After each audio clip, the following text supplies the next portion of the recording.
tudo, penaos mankon ur blijaduret kavout ar c'hanor var balibreiz evel bebzad an vintin.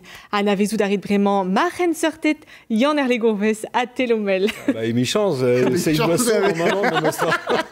Mais daoudin kinnig ar c'hanor me mestra. Heureusement. Ma da jeu. Ja.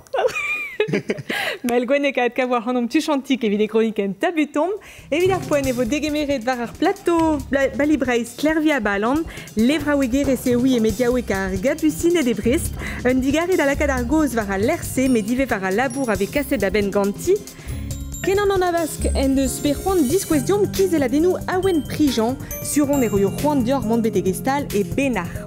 An daouad barou pelen a zeuio da zeni daoudon evidomp da ginnig o fladen neve de dermez, hag echui a rimpan abaden gant ur sekret kegin, irio evo fardet jambalai gant Maxime, zenie? Jambalaya. Mais n'en fait enquête. Eh ben juste à voir. Man o vont da zijola. Guillaume trop arbet gant sekret jo kegin. Gant plija a dir. Dige mermat, lervi. Trigare da veza deut oustol balibreiz, da gont a koz gant yomb. Daoust hag orbe Wikipédia dija. Non, dans le songe de Québec. Non, et ben, et maman du sud avait l'air d'arpez à zobe pris en tête, gagné en erlé. Wikipédia. Clervie à Baland. E Brest emañ Clervie o chom a golabourat. A pegen chansus gapusinet mar plijgenor. A levraouet neve flam. Gant ar skolioù e labour Clervie, met ne vir kidouti a labourat gant ar egozie a geskem ganto. Evit monde da rempret ganto e kemer arp var lerioù hervelosek les bretonis. Allô mes chéris, j'espère que vous allez bien. Alors j'ai décidé de m'aider de ce livre-là. El leor e doa kavet dispar. E levraoueg e kinnig a bepseur da badennou. A badennou evit kizidika da brezon hag evel lipouzer in gerioù, pe evit tabutal var istorioù kriz ar vro. Hervez kon e saut gant Mister Braz an afer Sesnek.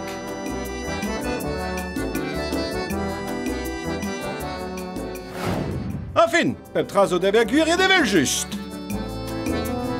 Bon, krogom gant penonz guria an anno ne ket ar gapusinet mekenter ar gabusinet zenie. Gabusinet. Bon, jonge peus berz braz na gred a bretonisme gant ar velosek, voa ket moyen da gavout leor ebet va ouspen, dam jonge.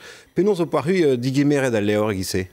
Mais pas meus gwelet a leor a c'he meus sonjet me se zo dreist a leor a zo gred savet brau, savet mad, a gouspenze a c'he, me a gomze gise, a gouspenze va mam goz a gomze gise. Neuze a c'he ya vel just eo an bet plijet tre gant a leorze. A l'heure neus gret berz braz, dre ar bedol, a hem am ovon deus ur plar zo began e de Brest eve just, me d'ave o chom e Québec. Setu a pez e deus gret var e jaden YouTube.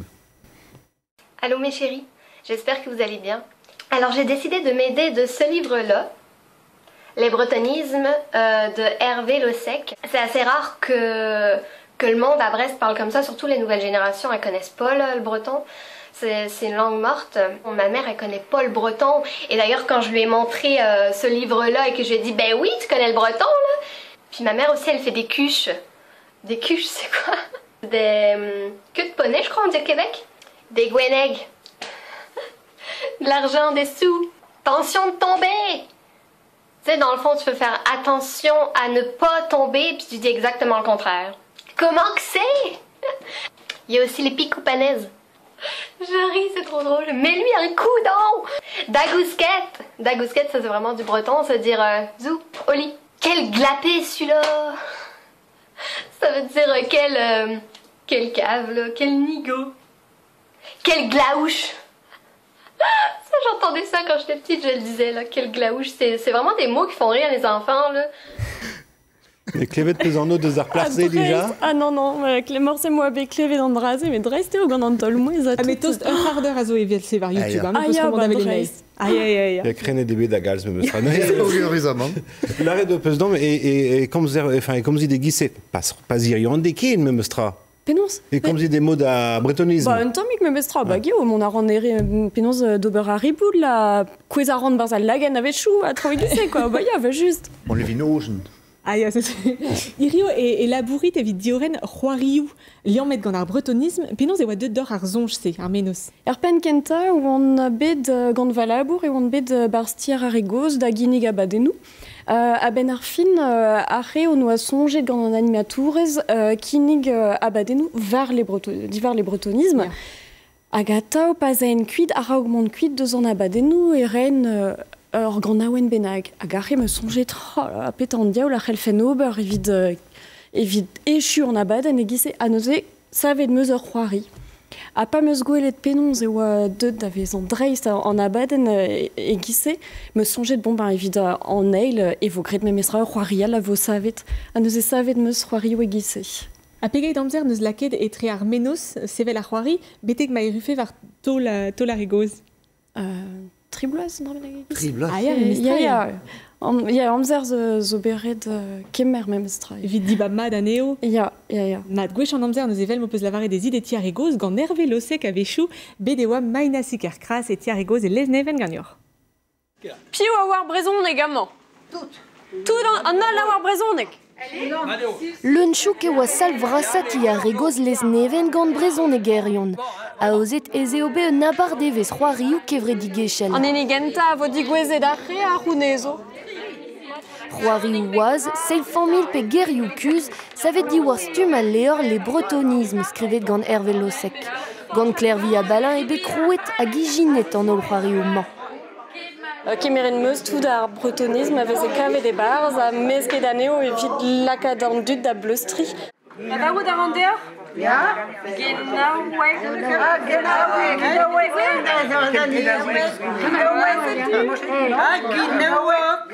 Emañ mo labourat var gant skolvreiz hag a zo an embanner les bretonismes.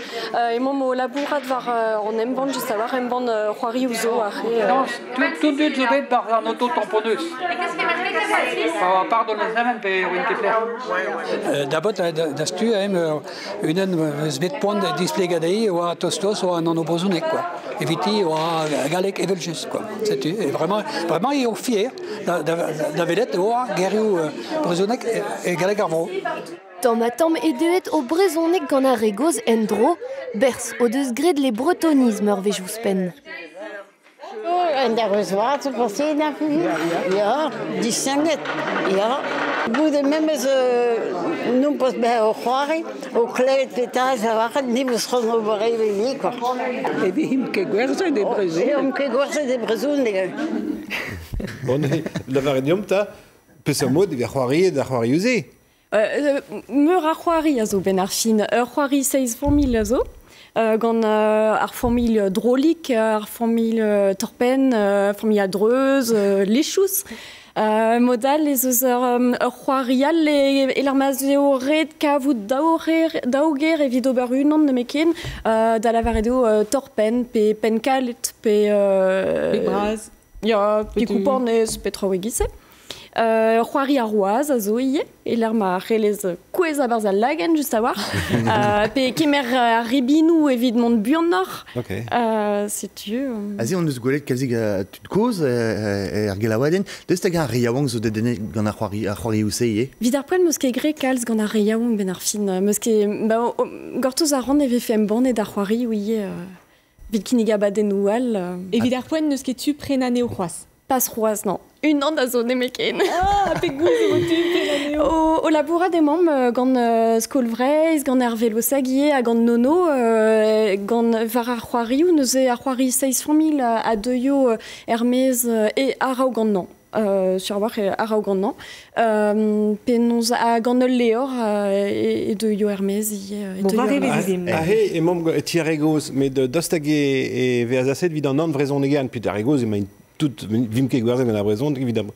Vid an an vrezon egerien pez amod e... Evit tout an dud ben ar filme meus c'hoariet gant ur vignon ezin hag a zo deus bro Belgique, hag arre ur vez c'hoariet gant ur c'hoari, e te en dro ar gerioù ben ar fin hag arre deus gounezet war l'ar. Tu veux croire au Québec? Moyen zo deski brezonega duriou egise en ur c'hoari. Lavaret an eus ez ur levra ouierez gabusine de Brest. Laket zo bet kalz ar goz war a lerse pas ebe digoret e genver daou vil seitek. Penons e kavit c'hwi a lerse vid labourat. Me gaveo l'air pli jusqu'enan, braz eo gant kalz a goulou. A penons l'air mazeuz moyen da god kalz a drao ben ar fin bezeuz servichou modern kenan moyen zo da lakad penons un tokarn pe ur masque donc penons fe lavaret mais et réalité virtuelle c'est zo dreist consolioù a zo Peta eo Michel Ressis Clervier ar gabusinet. Va Michel mezo o labourat er servich ar yaouankis da lavaret deo mon aron barzar skolioù. Evit skoazelar skolerien da zibab a leorioù evit o levraoueg ar skol. Pe modal kinig ar annie digemer ar lasou e brezonek. Setu dre vraz ar pezaran e trawal historiou evit dre a Chamichibai d'ar vugale. Evit are nous on ket petrae, setu un displegaden gant Julien Lebot. Ur bleiz braz a drouk. Nan en deus, nan braz en deus. Nan duz o ken. Ur c'hoari va bihan en gounel deus bro Japan, a deud aver un oustil neve vid ar vugale a vez o tiski brezonek. Ur aktrez Kamishibai a zo paouez bez a lancet gant ar revredigechou an noaled, kaelte, mervend a sked gant skoazel mediawek brestiye. Kamishibai a zo ur sort teat bihan kenan gant historiou e barz neuze tresadennou an dud a zo dirag a vel an tresadennou hag an hini a zo a drin a gont an histor neuze an desten a zo skrivet en a drin. Me a zo vont a vrebi a c'hanot diotu. A Chamichibai a zo un doret a gonta en ur implijout ur stern an vet butaï. Ar butaï a zo ben a fin a leuren e vid lakad varvel a Chamichibai ur voest eo hag a vez digoret en doareman vel un doen digoret an norioù hag e bars emañ lakad dija neuze a leor evel just hag pagen a pagen e vez tenet var l'air un hostil dreist a walar da genta vez ket dizoum len nentra lenner a zo en adre hag a ra gant ar yez a feldean, a live yez ie, set humeur a live a c'heller kinig vez ar vugale zo dirag, hag ar vugale vez chachet gant ar skeudenn, an e glas kont ket ben a fin, en emprolen petra eo ar yez klevet ar eon ar yez, hag an doare soubidigez eo evito. Diouz oad ar vugale ez eo kiniget tri live yez barz a c'hwer leor varnugen, betroet e brezonek. Implijet evo a Chamichibai e skolioù publik ar vro, l'air ma vea ouzet un tamm va ar brezonek. Clervi, penaos o poa dijoloet an doareze da gonta historiou a Chamichibai? O seo veze gret dija e levraoueg pas an digouezet neuze pa gret meuzie. A plijet or gant an doareze d'ober? Ya, va just ar vugale a zo aketus dam sonj pas eo egise ya braz sor eo neuze pa peus ur stro lat braz me meustra dira azout e sor eo ya. Un difor a zo etre len leor me mestra a konta un histor dre a Chamichibai? Ya, dam sonj ya ar vugale a zo barz an histor d'avad muioc'h, santet vez. Mais, bon, just ur goulennek se, neket un tammig dirc'hizet a mosse da gonta historiou, non? Non, pirakt. Mais nous on fait. Lakad ar c'hanon da jonjal barz margoden ou petra sertse? Ah ya, ar c'helfe bean mais on doare ou disanvel a zo da gonta historiou a dam sonj tout an doare ou a zo mat ben ar fin ar pal a zo konta historiou. Mais goulet ve ur skram, goulet zon eus ar podaia oa gant ar skram, dastagan ket un doare da bela da ar vugale deus a lerioù a da dostadagnoù deus ar skramou? Martezer elle fait béant ya mais gizma ar pez meus avaret ar pal a zo penons kant a historiou d'ar vugale PVF penons skeudennou PVF ket mais ar pal a zo dija lakad aneo da gilaou son erez ar yez force pesordiez vefe igina an historiou Ja, historio vez compte die gant tabletenou, elle est vraouek vez kinnig an drazei. A gant historio an tresadenou a oa deus auto déjà? Ya, a leoriouse a zo be trouet a oa dija egalek. Penons historio, kemen a historio avec compte d'ar vugale eget a rok? En emroulen a ron ar gerent a gont kemen a historio? Oh ya, dom sonj se zo vez ar formilio, ataou ze oz be gwelet formilio e l'ar ma vez lenet kalz hag bon formilio al e l'ar ma vez kegre kemenze, me ben ar fin elle est vraoueg a vez klas ket lakad aneo dalen nemestra pe da gila ou historio. Matri, kendal c'hede war goz dustu gant mael gwenek hag e groniken tabutom.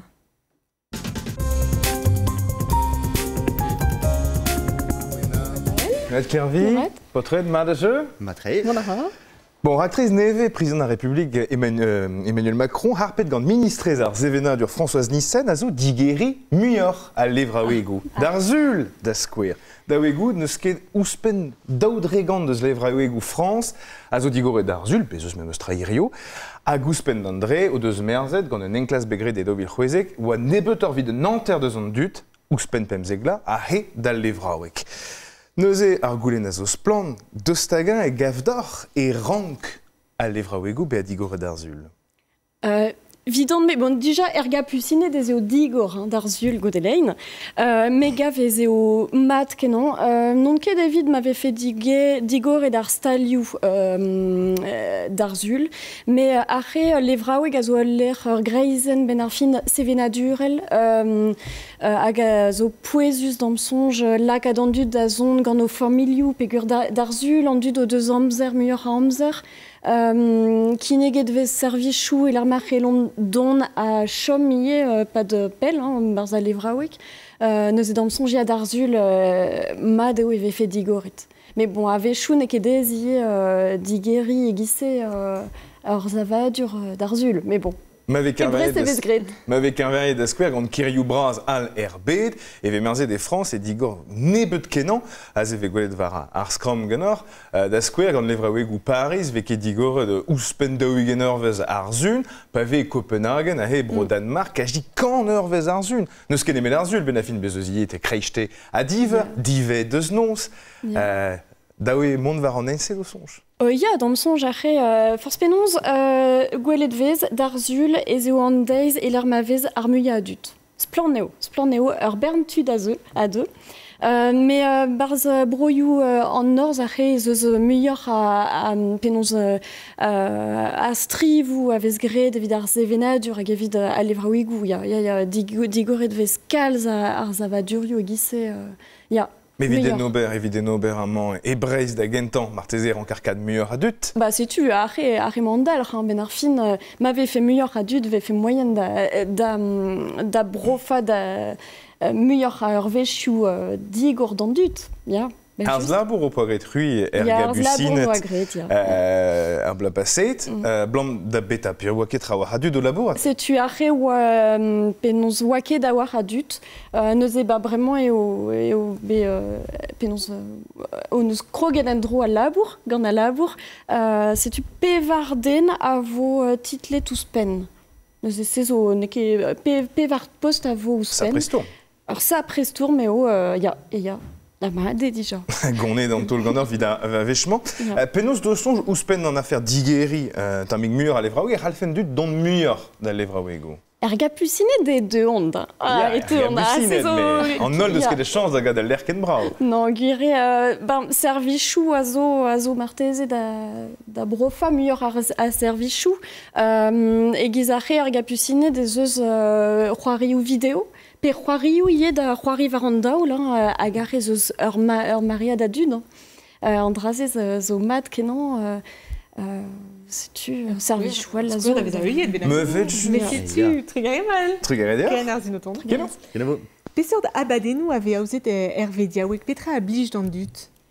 Ur bern abadenou a zo evidant nol, evidar vugal, evidant dut deud, evidant etre raniez, pinons etre... Pinons avaret Être rumage ou du tudier à penons abadenou roari abadenou à gazo un temps mig penons presegennou zo son adegou filmou urbern traoazou. Ar fungar a yendro vin moneno?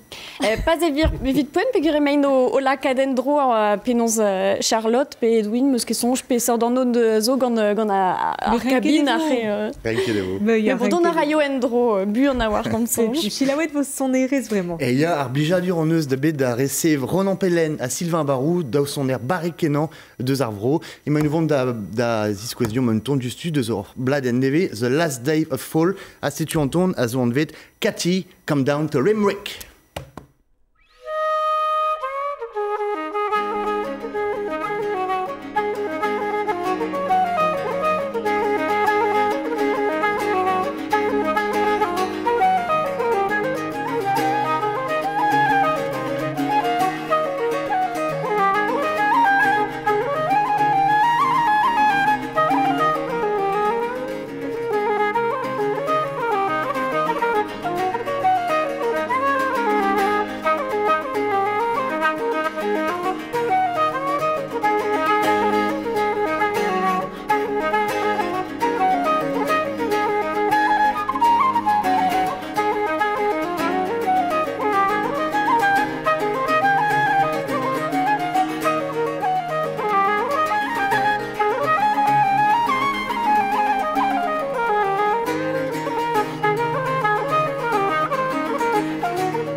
Tu entonnement vezat kavet var bladen astud buion da brenanei a dur diarhoud e main an dawat fenoz e tregastel a varroas e malgenek agat kavet deno evo agno e fin an abaden evel just.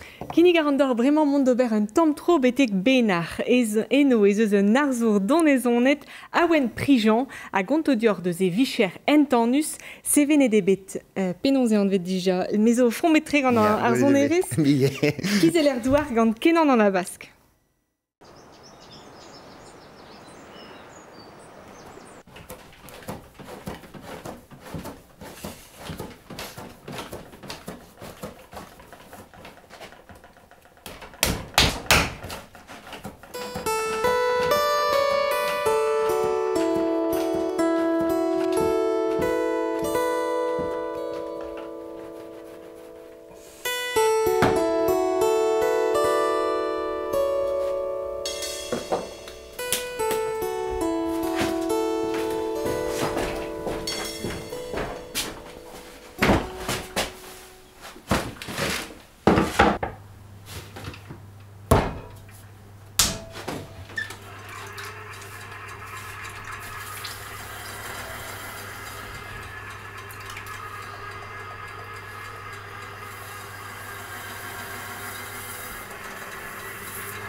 Mais zo bet poder an tamm drezigwez.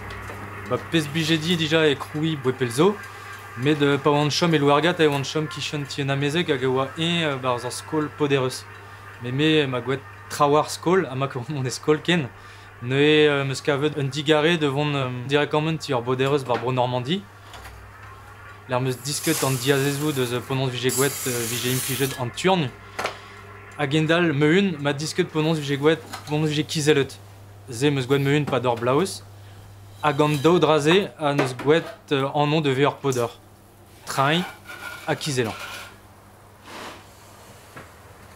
E naotek a pewarugen a eo bet ti Patrick ar Gwarnik un den an vet bar vro armenejo du a ma gouet de stage PMZT du an a pijo kalz di kizelan koat deus e beure bet e genons mon meus wecho pa d'an nons hen meun bar stal de chui pez ma kroget kemen a bijedi.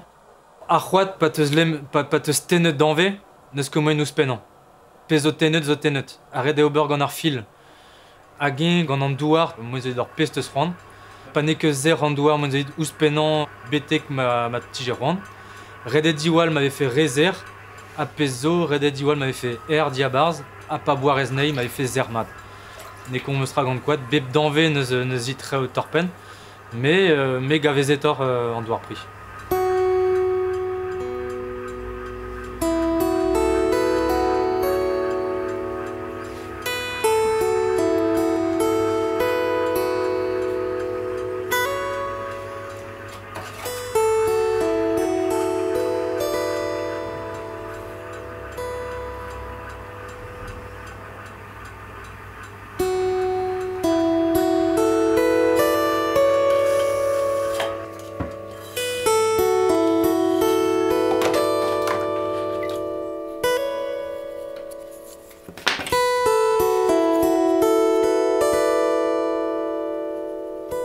Zera pewar pepem plaso a labouran an engravadurioù.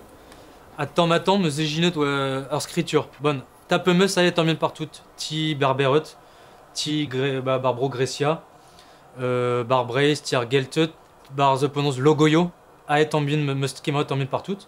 A dre for zober, tak, meus ejinet ur sort alphabet, pe wechou a dalvendra, wechou na dalve mambet, mais bon, mon oran buenoir vraiment d'ornay. A par an une, bon, zez autant bien wel te. Diwar me dros pered ar c'houlz la ranne, zez autant bien ur skritur automatek deus ar c'houlz la ranne. Ne ma ranne da 11 minutes pem, vo ket Montmessini, Paris da 9h a carte. Ne bon bemeus treo hag euran ingalye, ordin ar memeusre, pugur bon meus emie de bouetan meustal. Mais wechou, bon, hop, allez praran brement, hop, Kroger Andor, hag a Ewolandra, ader Andor, tac. En sorte impro, quoi. Bon, wechou ranye, wechou en mur, tac. Zé dépend, wechou étant bien réoliuk, a wechou étant gant 10 urs, zé dépend de ce medros perot.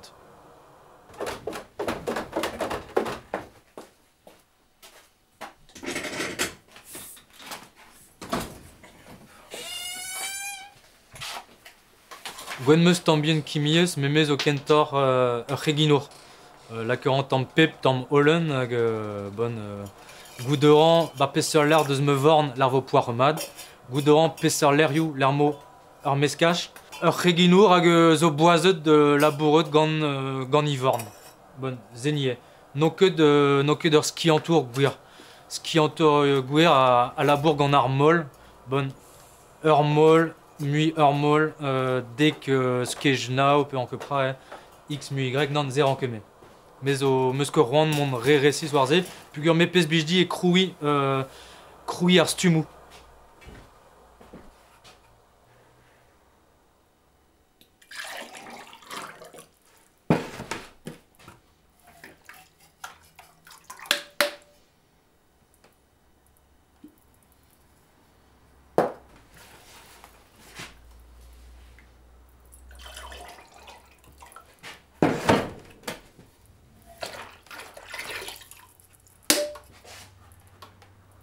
Pez gavant torpenant et gwiskat gwer.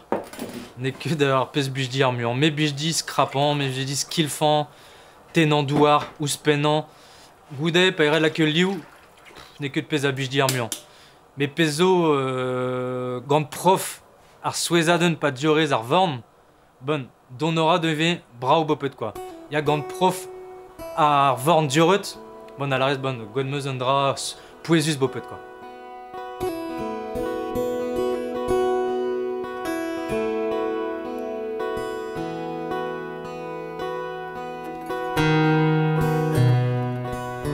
Je me suis au Mexico, il y a naute capé Oregon. Les vaisons de Betka, j'en stig en Mexico, quand penon Sevena Duriu, Maya, Aztec, à toutes ces chômes bar me empen, bar me spirit quoi. Mais les vaisons d'Onye, quand l'entrée, ar vendez nous très seut, bédar geltet, puis quand mes nos très gus brezonok. Bar me menos dit, il y a red dit, avec pli je don y Ad kemer treo deus on men dadou, ad stumane, pugur de roulze, bon, wa treo brau, ye. Tambien, y a spéreux ar seizvreur, quoi. Croui gant treo goz, ou une monde war treo ne, oui.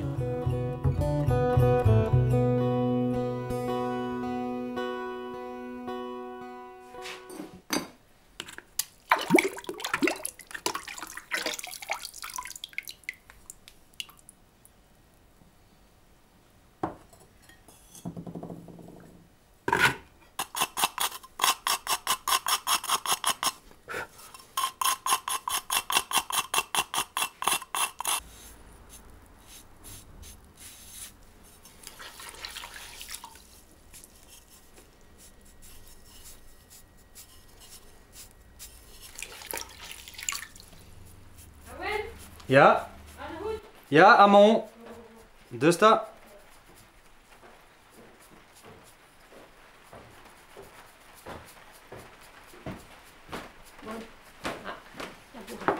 Ça veut dire... La bourre de vote. Ja, tant bien. Wildermaat. Peter is. Ai, on la kemeus liu war pojou, hag on tenan gwiskat gwer gant tam dour, la ken dressadeno de don, Pratos kasse ganit, Ah. Me blad. Gouir. A pratos la ke barz, ne? Fars, la ke na bavom. Ah. Ne ke vouten, ne ke toad. Matos gwet. Ja, c'hwez vazo. Ja, c'hwezo. A ge blaz. Klaske vo... On de davane vozon. Tan vet vo, ja. Allez. Da oen are tammou stal pri, quoi, ba krer hama, da ziskior, an gisse meus kemer un tudezont de la bourre ganto. Tout un troz o moin d'or gant e pri. Ja. Ve staraget, ve hadlaket. A gwell ran, gwechou mim pever krigi, ver an tam oun dorf en tro, ne ket san subelar a oen lak bon tam pri spen a ve hadreset an tro. Ze hai. Ja. Plijus e gwell en dut gis la bourrat, pe wel an pezara oen ha ken tan an tro, ken... ja, gwire, dispare, hein. Ja, a skan.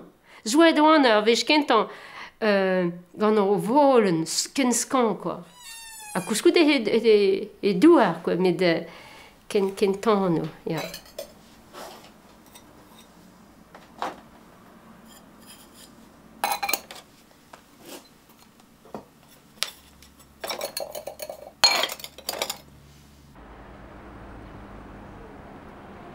Meur a dachen ramme, bezo treo crouet a ran, hag a werzan war march a joupe war meustal, hag oberanye treo koumonant deus c'hoan an dut.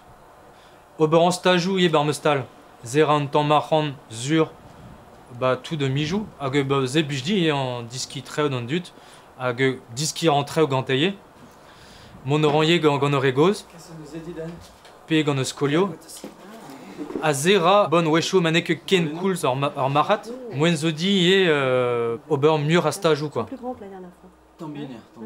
A zera ben fin, zo moen di beoan deus ar micherze. Mar a fe neme werzan bar benar, a e fe poar, a e fe chibout, a e fe moen di zeristal. Mais bon, de zo ober tambien deus bob sort a zo moen beoan.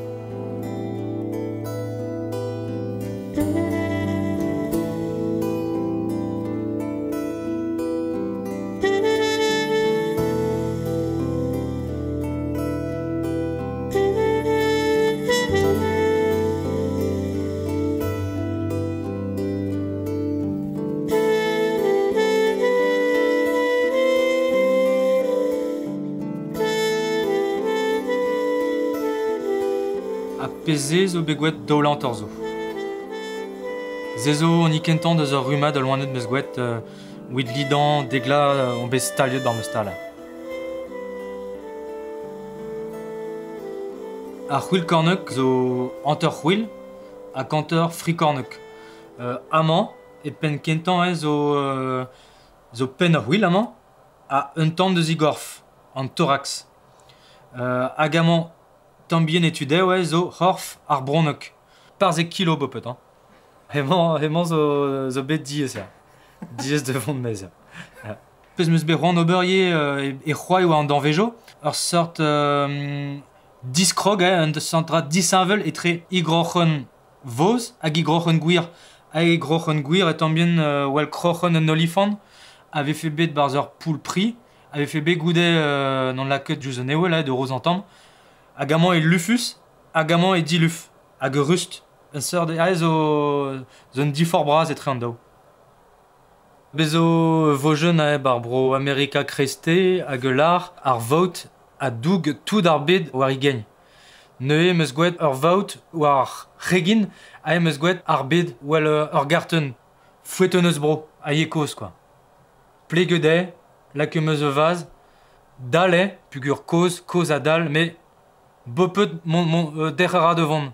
Pugur bon war anket war peser tu hey, pe hey war welad, pe hey war falad, mais bon monoram bopet.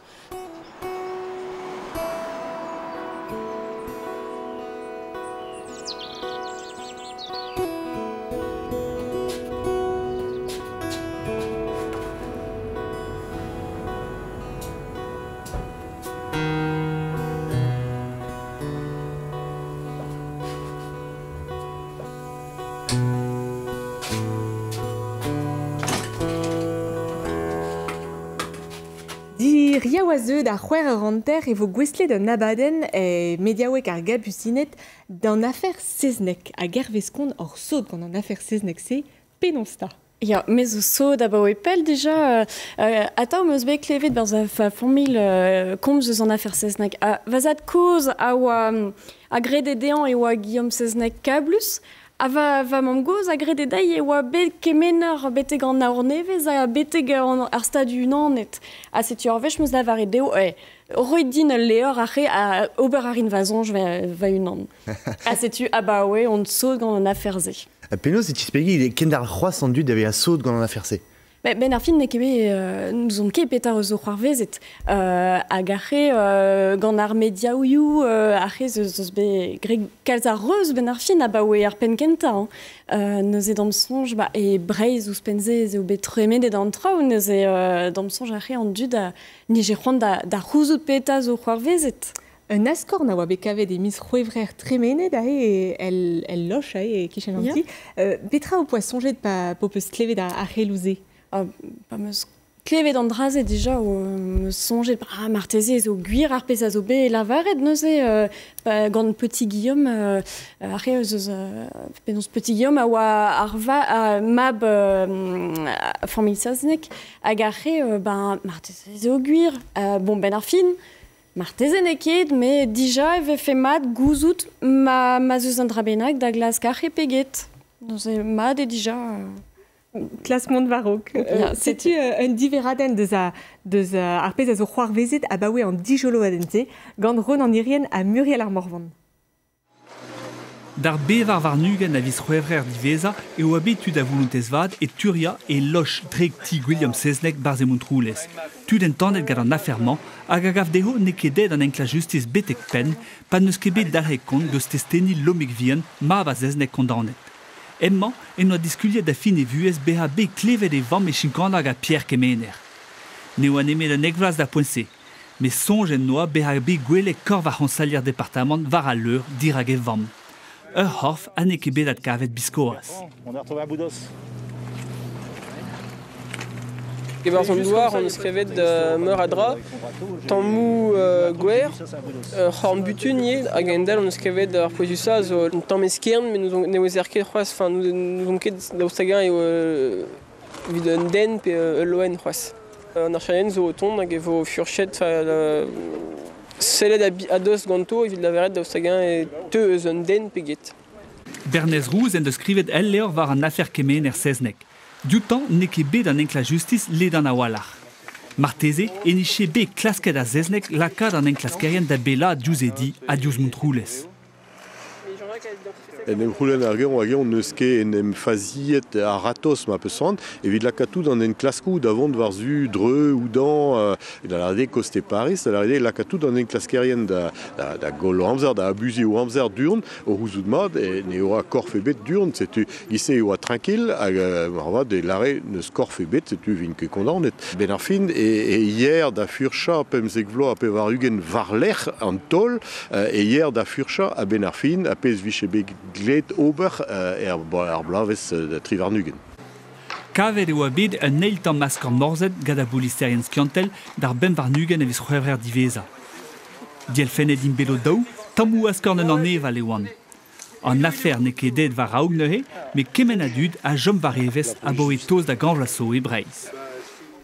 Ne dostag eus c'hui klervi ur menos deus ar pez a c'hoarvezet evit gwir. Mais nous on ket ben ar fin on neptu bezostu da godijeran neve fait diga plus davad penon seznek, tu dal a godijeran neve fait kablus, a tu dal odijeran da rouzout ar gwirionez a mat pelzo.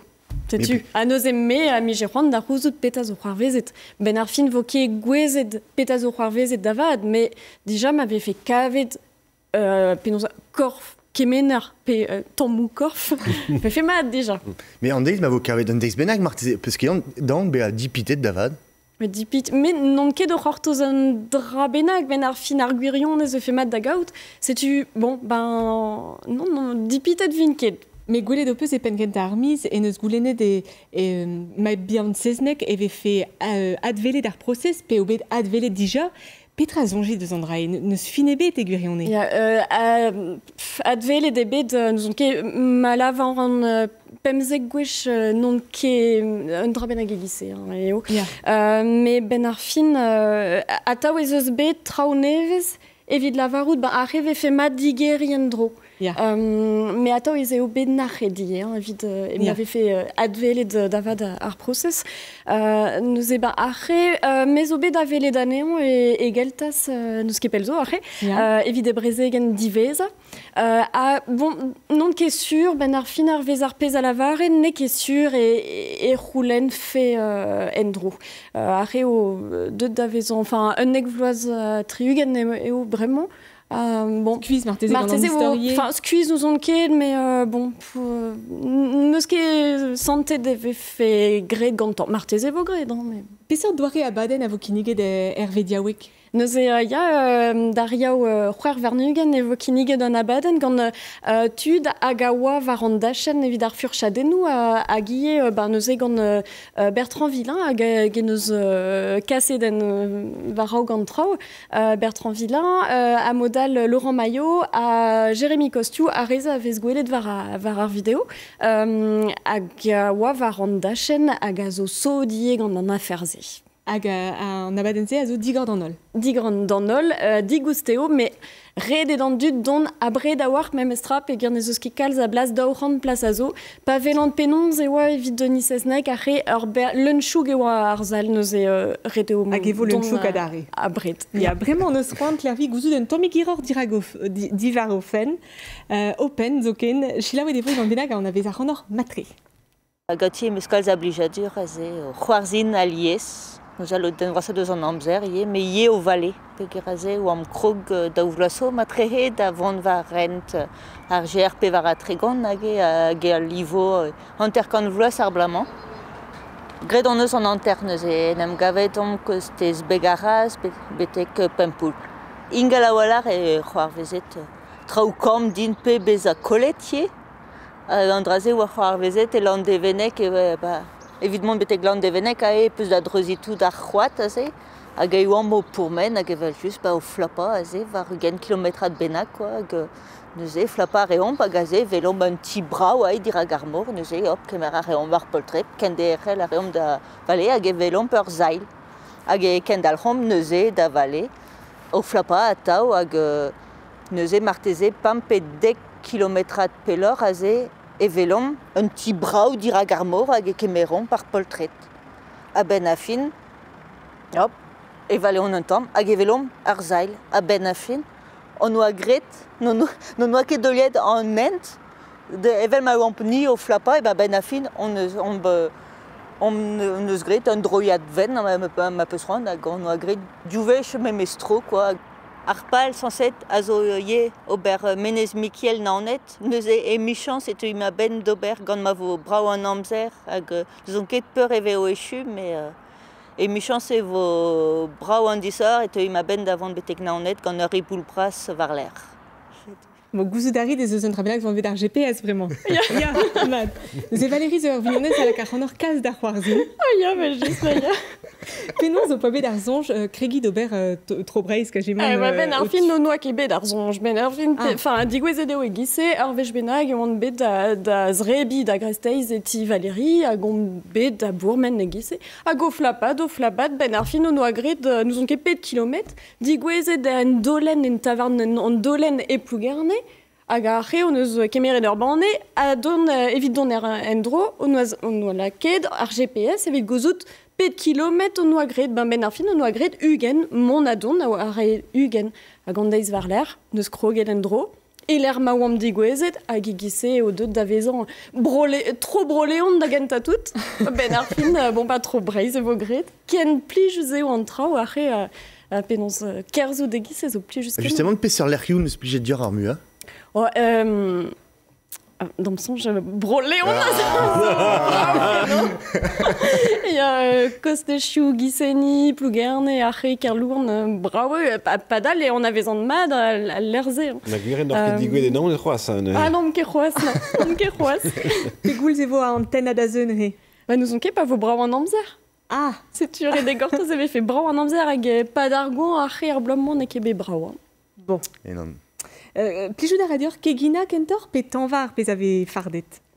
Débris zo. Débris. A pesor doar e meuzioù. Oh, me meuzio. Plijou da radin an oltrao. Ben ar fin. Oh, ya peptra. Me zo. Ya lichous pe. Ah, ba yemen na. Mais ya. Kinig edevo dior rekipe neve irio gant sekret kegin. Piou oaz bet avelet yon erle? Maxime. Il en laoulan. Et Kreis Breiz ne? Ya, dres ya. Diom dei deus tu gant sekret kegin. Ah, papa, o nekediri o fardet bara, gav kedin ataou. Gav ameuz gant Maxime ur beajour daronet hag a vardo dom en drabenag o temps de ur vroal. Allez, diom dei.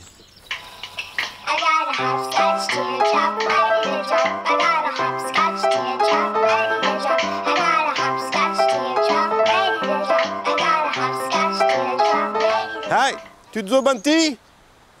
Ja. Amma so tut. Ata Maxime. Mantreu? Ja, gedit. Ja, ma doual. De rest glam da beta on deud bete gama. Izo dei d'ober bouit kenai. Bon, dreist, a petra vo gret galam. An irei ou jambalaya. Penaos pez te dijoloet an jambalaya. Ba aze peut on dire Louisiane zo bouit typique. Dei da geur France, dei da gen Afrique, dei da gen Indianet ou eduze, geur le dumage fe kavet duze, ou meskaj bouit ma fotor. Peu voyageant, peu gavant dra mort dimosen, faut un gouillot penaos gober. Zen randobelet d'un dut avec disquin. Tout le dumage exotique, à Garler, pesant indro, classement, war, gobirama.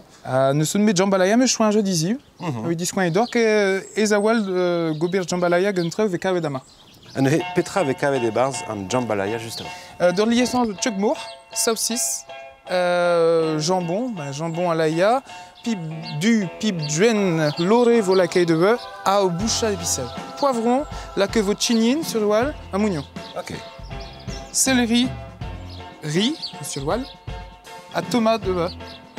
Même sur un jeu visible, la que chiffre, à persil.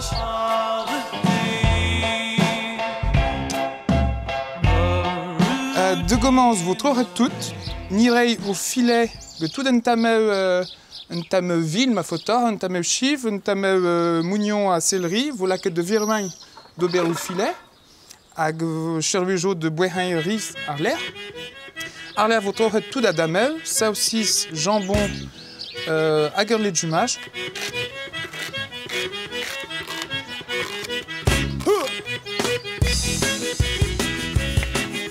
Frintevo ar hutch de gomans.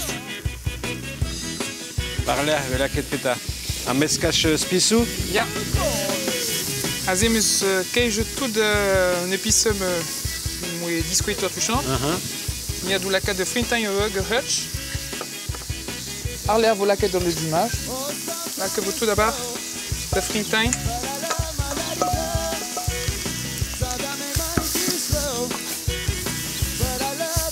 Le manihem de la quête de riz à bar. Riz serre, himoson, basmati, me soin un jeu. De la gobir, calaverne per riz. Est-ce que de riz de Zavro et Louisiane? Je, en Amérique, vu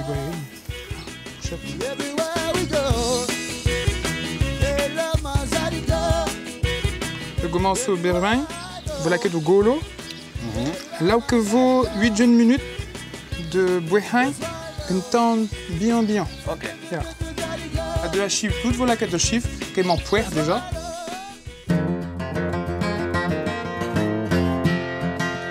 In constant sorrow all through his day.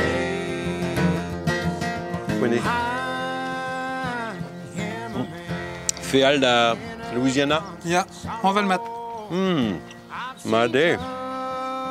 Bon, vraiment oui, de pénonce et regret jambalaya. Plade, Louisiana. Nous eh ben, puisque me doba. Great, yeah. Allez, Kenavo. Kenavo. Bouille de mat, bouille de sim, puis de la gobir, de tout le père garde de vol, de très vaguervaux. Ça, c'est bon.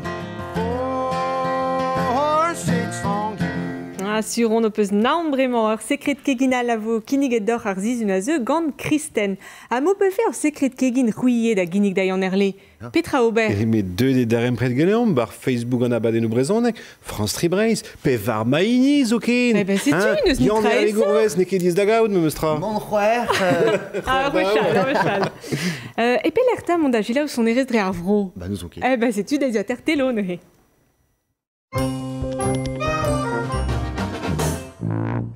Feno Zavarroas et vos dalchet Goelachegin et Sanke Porzoluet. C'est-tu où spen débris vos tudur Robert, Ragar fanfare, menace d'éclaircie, avoino varar pors et vitseni. Strola lamponné d'auton de strolajou fesnoz et o, dirol pendaben, gusket gant chupenouler, jeans, abouturu.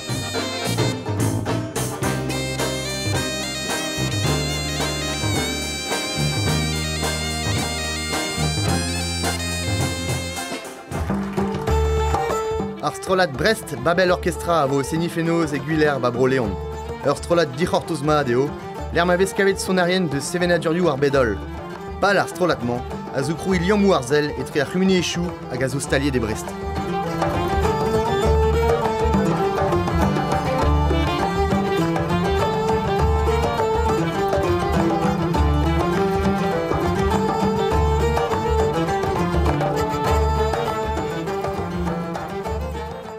A diria oazeux neus ed ar c'hwer ur ranter e mediaouek ar gabusinet, un abaden diverben en affaire sesnek, gwelloc'h eriout abreid. Ar zuzun a zeu e Laki Margoz var ar goloouek gant Jérôme Boutier. Hag evit sellet a gad sellet an abaden nou e zeus France Tribae Spigeffer hag ar jarden YouTube evel just. Hag ar zizun a zeu nevo abaden mouchik da lebet, me kinnig ed evo d'or un dresaden veo ar pez n'avek ekret a liez gant Divar an teir buorman, an avezit. Mais eus trifin Clarisse Macharid a Rosen, an veo darit, just. Clarvi. Nous e savet ebet un dresaden veo divar an tresadenouman, an ved ar pevarat kerniel, hag a zo istor pider bior a fel deo mont da velet ar mor. Trug arrivras, Clarvi, da vez a deut oustol balibreiz, gant plijadur e c'hoarimp gant c'hoari war bretonisme a zep a vin deud ermez, hag kenarvechal. Kenavo, qui m'a dit à rien quand son est resté long. Juste, Velma Bobé promettait d'orbre Mike et vaut un nailton de Sylvain Barou, un nailton de Zarbladen Neve de Sylvain Barou à Renan Pelen, Pedra de la Cat Goulvena da Ouela, Martézé. Bah, Martézé à voir. Allez, c'était Rainy Day, Kenavo! Kenavo.